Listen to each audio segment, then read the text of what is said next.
നാമനിർദ്ദേശ പത്രിക സമർപ്പിക്കാനെത്തിയ മഹിളാ കോൺഗ്രസ് നേതാവിനെ തടഞ്ഞ കോൺഗ്രസ് പ്രവർത്തകർ.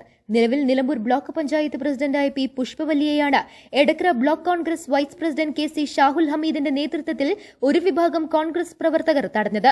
നാമനിർദ്ദേശ പത്രിക സമർപ്പണത്തിന് മുന്നോടിയായി സ്ഥാനാർത്ഥികൾ എടക്കരയിലെ ബ്ലോക്ക് കോൺഗ്രസ് ഓഫീസിലേക്ക് എത്തിയിരുന്നു. എന്നാൽ ഓഫീസിന് താഴെയെത്തിയ പുഷ്പവല്ലി മുകളിലേക്ക് കയറാതിരിക്കാൻ പ്രവർത്തകർ ഗോവണിയിൽ പ്രതിഷേധവുമായി നിലയുറപ്പിക്കുകയായിരുന്നു. ഇതിനിടെ എടക്കര പോലീസും സംഭവസ്ഥലത്തെത്തിയിരുന്നു. എടക്കര ഗ്രാമപഞ്ചായത്ത് പ്രസിഡന്റ് 2 തവണ നിലമ്പൂർ ബ്ലോക്ക് പഞ്ചായത്ത് പ്രസിഡന്റ് സ്ഥാനങ്ങൾ വഹിച്ച പുഷ്പവല്ലി വീണ്ടും എടക്കര ഗ്രാമപഞ്ചായത്തിലേക്ക് മത്സരിക്കാൻ തീരുമാനിച്ചതാണ് പ്രവർത്തകരെ പ്രകോപിപ്പിച്ചത്.